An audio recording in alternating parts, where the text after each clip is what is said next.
Activist Radio is on the air. You've tuned into the Mark Harrington Show. Sponsored by Created Equal. Time is running out for our nation. I beg of you, you need to stand against the evil that's plaguing our nation. If you don't like abortion, don't have one. The only thing that can be said to be objective truth is that there is no objective truth. Like, you kill a baby fetus, the same thing as killing any old inanimate object. I would argue that we certainly are not all created equal. Mark is training a new generation of leaders. To take on the culture of death and win. You young people, it's your movement now. It's not your parents anymore. The blood that is shed cries out to God from the ground for justice. And now, here's Mark. Welcome, friends. You're listening to your radioactive Mark Harrington on the Mark Harrington Show. We come to you every week here on our social media platforms. That's Facebook, YouTube, Periscope, Twitter. We also come to you on our podcast. You can pick that up on iTunes, Podbean, Google Play, Stitcher, several others. And you can find out more by going to markharrington.org, markharrington.org, to find out more about our radio program. The last couple of weeks, of course, we've been talking about the story that's been dominating the news across the world, and that is COVID-19, the coronavirus pandemic, and the implications that has had on our culture, our economy, and, of course, the issue of abortion. And we're going to talk briefly about that up front, but I want to shift gears a little bit today and talk about another story. And it's a big story, and it would be the story if it weren't for COVID-19. And that is Vice President Biden's denial that he sexually assaulted Tara Reade 27 years ago. So we're going to talk about that today and the implications that has on the Me Too movement and the abortion debate in America. But before we do, there's breaking news coming out of Ohio. Breaking news coming out of Ohio. As far as I know, this is the first time a legislature has attempted to limit a governor in his executive order. And yesterday, the Ohio House approved SB 1, which was an amendment that limited the order issued by any orders issued by the Ohio Department of Health Director, Dr. Amy Acton, and limited it to 14 days. So no longer, if this passes and is signed by the governor, which in my opinion is very unlikely, because he'd be basically agreeing to limiting his own power. This would limit Amy Acton's executive orders to 14 days instead of making them a month at a time. For months now, I've been telling people that why are we making these 30-day orders? Why can't we do it 2 weeks at a time, a week at a time, a chunk at a time? How do we know what it's going to be like in 30 days? And why are these orders being issued for such a long period of time?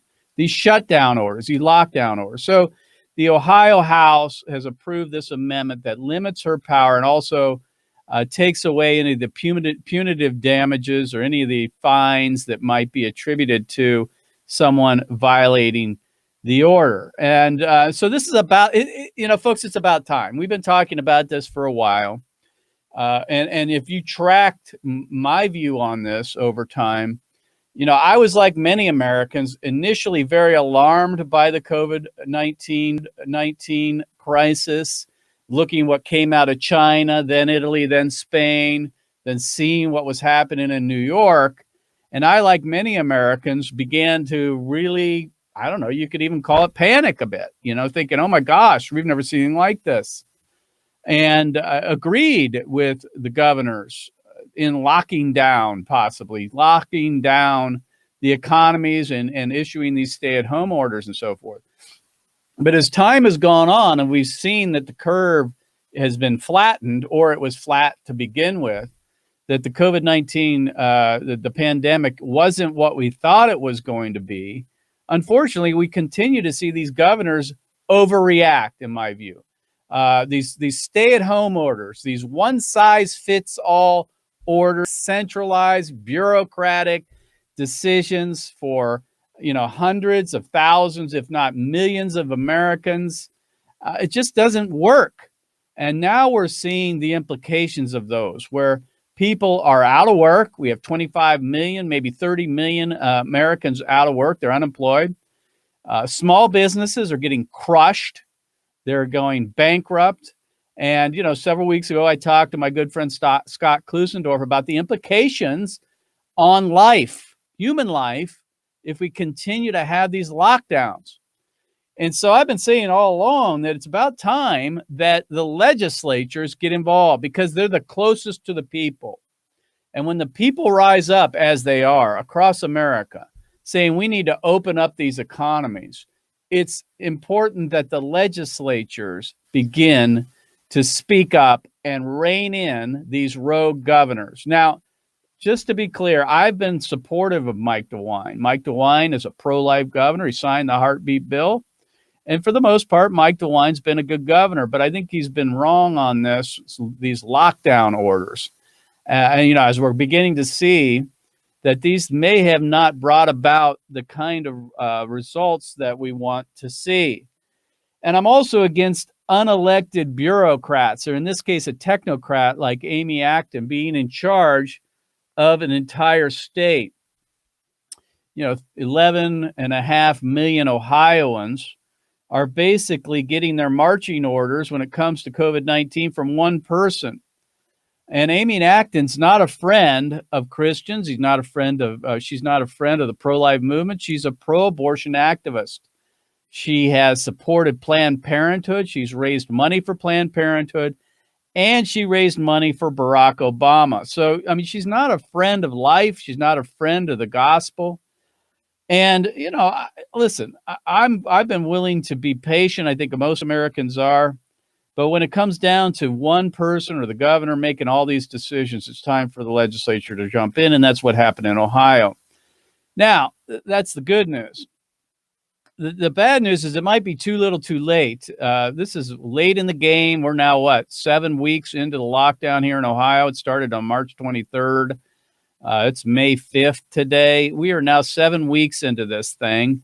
It may be too little too late. By the time this gets around and they may actually override the governor's veto, this may actually already be a moot point, because hopefully the economy is going to be opening very soon. Let me say this as well. I think we can walk and chew gum at the same time. I think we can do more than one thing. That is, we can be concerned for COVID-19 and all the vulnerable individuals in that. In other words, those in nursing homes, those who have morbidities, that is, and that kind of thing. We can take care of them and be concerned for our economy. We can do that at the same time, and that's what I think the legislature is trying to do. They're not saying that COVID-19 is a hoax or anything like that. They're just thinking that we've overreacted. So we can do both. We can be concerned for COVID-19 and the pandemic and the implications that has on health, and also be concerned for our economy. And finally, we need to be concerned for liberty. I, for one, believe in the American people. I think liberty is the way to go. I think if you trust individuals, especially small businesses, they're going to do the right thing. They're going to do the right thing for their employees. They're going to do the right thing for their customers. They're just going to generally do the right thing. Now, there'll be a few outliers that are going to just go about it and be reckless, possibly, and they need to be dealt with. But for the most part, businesses are going to do the right thing, and we need to err on the side of liberty rather than this centralized iron fist, kind of executive order, one size fits all kind of approach. And so I'm glad to see that finally a legislature has jumped in. Unfortunately, it looks like Governor DeWine, if he actually gets the bill, will gonna veto it. Believe me, that will be very unpopular, and hopefully they'll get the votes to veto to override the veto. So that's the breaking news coming out of Ohio, and that is that the legislature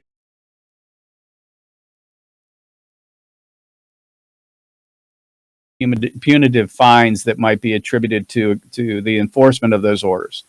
So that's the big news coming out of Ohio. But the other big news that, of course, would be huge news across America, you would think, is Joe Biden and the accusations made by Tara Reade 27 years ago, and how the media has been handling it, along with the Democrats and Joe Biden himself.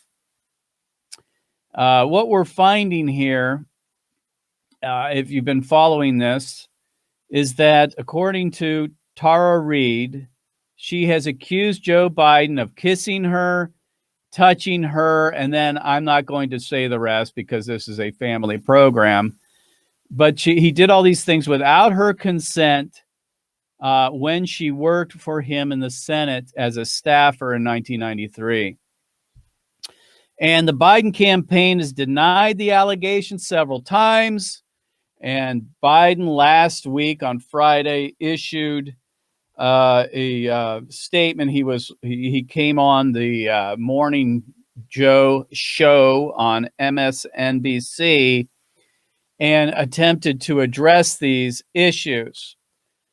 And so what we want to do here is we basically have 3 videos. And what I want to point out is the hypocrisy of the left, the hypocrisy of Joe Biden, the hypocrisy of the Democrat Party, the hypocrisy of Nancy Pelosi, who just, what is it, a year and a half ago, ran to the podium the minute that Christine Blasey Ford came forward with her accusations against Judge Kavanaugh, and immediately believed her. But when it comes to Tara Reade, not so much. They're not going to necessarily do that. In fact, they're denying that this ever happened. And I want to get into why I believe that is the case. So if you would, Mr. Producer, let's put up this first video. This is Joe Biden on the Morning Joe on MSNBC last Friday. Go ahead and play that clip. Did you sexually assault Tara Reade? No, it is not true. I'm saying unequivocally, it never happened. And it didn't. It never happened. Do you remember her? Do you remember any types of complaints that she might have made? I don't remember any type of complaint she may have made. It was 27 years ago. And I don't remember, nor does anyone else that I'm aware of. And the fact is that I don't remember. I don't remember any complaint ever having been made. All right, let's stop it there. Or your... I mean, here's the thing. Joe Biden said it never happened. So I guess, let's move on. He says it never happened. It never happened. It didn't happen. It's just not true. And let's just move on, people. Nothing to see here, right? The fact that Joe Biden said it means that it's, it's dismissed. Let's move on. The unbelievable here. Judge Kavanaugh said it didn't happen. Boy, that didn't matter. They keep pressing. Go on to the next clip. This is, again, Joe Biden on the Morning Joe trying to defend himself against the accusations of sexual assault. High-level Democrats said she should be believed, that they believed it happened.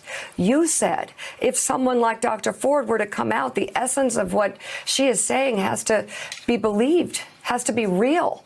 No. Why? No, what I said, it has to be... Why is it real for Dr. Ford, but not for Tara Reade? Because the facts are that, look, I'm not suggesting she had no right to come forward. And I'm not saying any woman, they should come forward. They should be heard. And then it should be investigated. It should be investigated. Exactly. And if there's anything that is consistent with what's being said, and she makes the case or the case is made, then it should be believed. But ultimately, the truth matters. Absolutely. The truth matters. Kudos to Mika Brzezinski. I mean, she takes a lot of heat. She's a leftist, a liberal. she's an apologist generally for Joe Biden, but she at least asked the question about how we somehow can believe Christine Blasey Ford when it came to the accusations of Judge Kavanaugh, but we totally just dismiss, it appears, the accusations made by Tara Reade as it relates to Joe Biden's conduct 27 years ago. And Joe Biden says, let's get to the facts. Well, I agree. Let's hear it out. Let's hear from both sides. They had hearings about this with Judge Kavanaugh. The FBI investigated this when it came to Judge Kavanaugh, but not in this case. Not in this case. All right, next clip. I'm just talking about her name, not anybody else in those records. A search for that.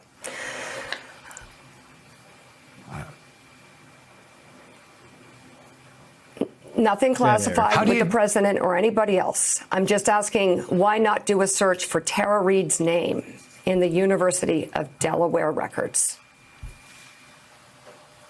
Look, I mean, who does that search? The University of Delaware. Hello. Perhaps you set up a commission that can do it. I don't know. Whatever is the fairest way to create the most transparency. It's unbelievable. You can stop it there. Let's stop it there. You talk about awkward, the dead air. See, what's going on here is that Joe Biden said they could look in the National Archives for Tara Reade and see if there's any personnel files where she made a complaint against him. But he's unwilling to open up the documents that he's given to the University of Delaware. It just shows that he's not serious about this. If he's innocent and he wants total transparency, then let's open up all the documents. Okay, so now let's move on. We got another clip here. This is Joe Biden during the Kavanaugh hearings, and Joe Biden making the case that Judge Kavanaugh, and well, I guess in this case, Christine Blasey Ford needs to be heard, just like Anita Hill was heard when it came to the Clarence Thomas hearings in 1991. Go ahead and play that clip. An investigation on Justice Kavanaugh when a very similar allegation came out on him. Well, let me just say, I respect your question, and I don't need a lecture. This is a different clip here, Mr. Producer. This is Pelosi. Do you have the Biden clip? If not, we'll play. I think they should do an FBI investigation. We did that for Anita Hill. Took 2 days, number one. And number two, most importantly, Anita Hill was vilified when she came forward by a lot of my colleagues, character assassination. I wish I could have done more to prevent those questions the way they asked them. I hope my colleagues learned from that. She deserves to be treated with dignity. It takes enormous courage for a woman to come forward on the bright lights of millions of people watching and relive something that happened to her, assert that something happened to her. And she should be treated with respect. You brought up. All right. So this is Joe Biden talking about the Judge Kavanaugh, the accusations towards him by Christine Blasey Ford. And he's also going back to 1991, talking about the Clarence Thomas hearings. You know, why doesn't he say that Tara Reade had courage to come forward? I mean, Tara Reade, from what we understand, is a Democrat. Tara Reade worked for Joe Biden. She has no political axe to grind here. Why isn't he defending her? Why isn't he saying that she has courage? Well, we all know the reason, folks. We all know the reason. It has to do with one thing: Roe v. Wade. It has to do with abortion. And that is the Democrats will get on their high horse and talk about sexual assault, alleged sexual assault against a pro-life candidate, for example, Donald Trump, or in Judge Kavanaugh's case or Clarence Thomas's case, because they're possibly going to be seated on the U.S. Supreme Court. They will get up and scream bloody murder on that.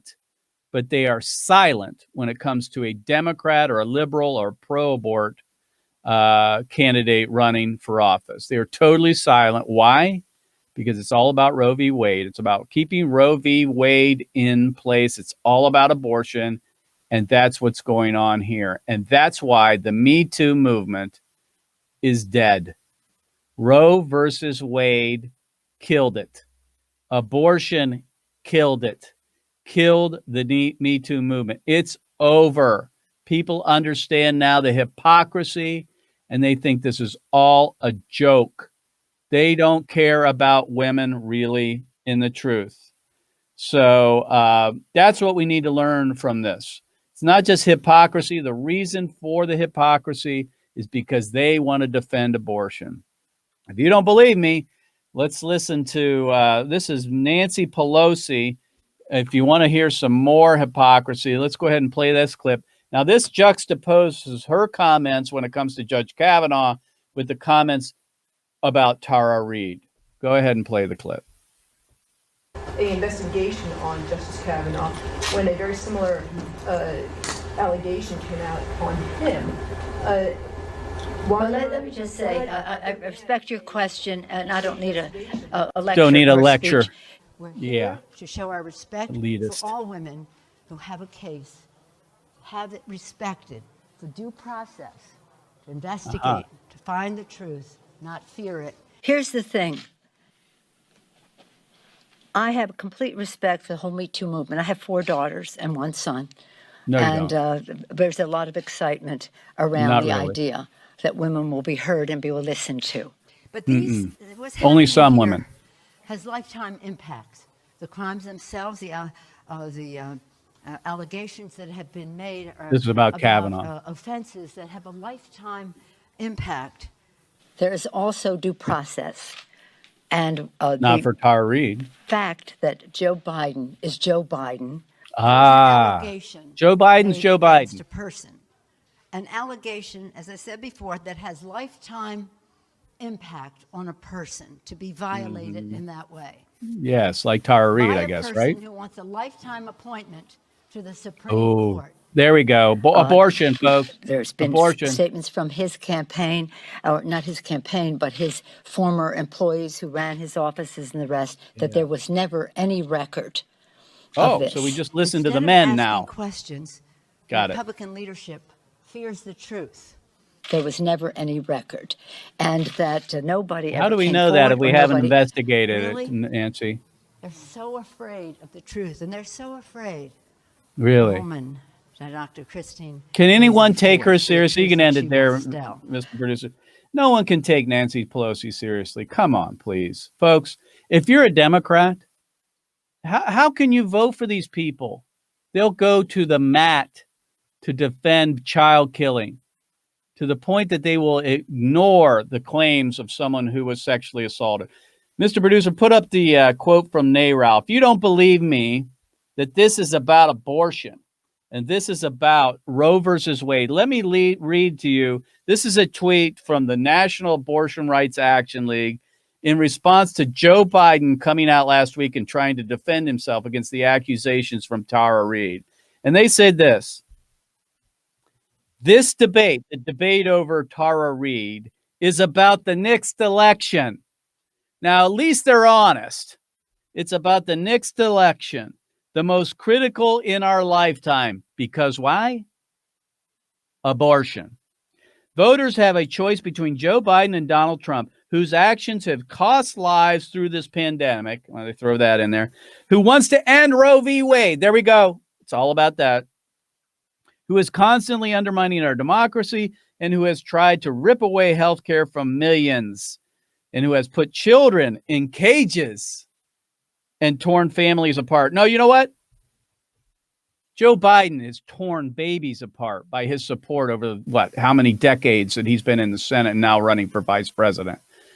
This is about one thing, folks. The hypocrisy between the treatment of Judge Kavanaugh a year and a half ago and Joe Biden today has to do with one thing. That's abortion killing. That's Roe versus Wade. And folks, unfortunately, it happens on both sides to a degree, but the Democrats will go to the mat and defend a man, even though they have no information regarding the assault charges because they're pro-abortion, right? And they will go after a man in the same situation and attack him and those and defend a woman who has no additional information to come forward. I'm not telling you that Tara Reade's right and Christine Blasey's floored. I don't know. But the fact of the matter is the hypocrisy is there for everybody to see. And Roe versus Wade has brought about the demise of the Me Too movement. And we need to understand it. It's dead because of Roe versus Wade and abortion. We'll see you next time. God bless you. God bless America. And remember, America, to bless God.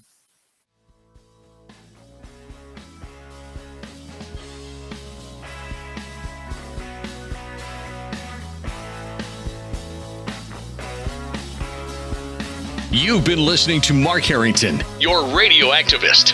For more information on how to become a witness against the evil plague in America, call Created Equal at 614-269-7808. That's 614-269-7808. Or go online to createdequal.net. Createdequal.net. Be sure to tune to the Mark Harrington Show next time for your marching orders in the culture war.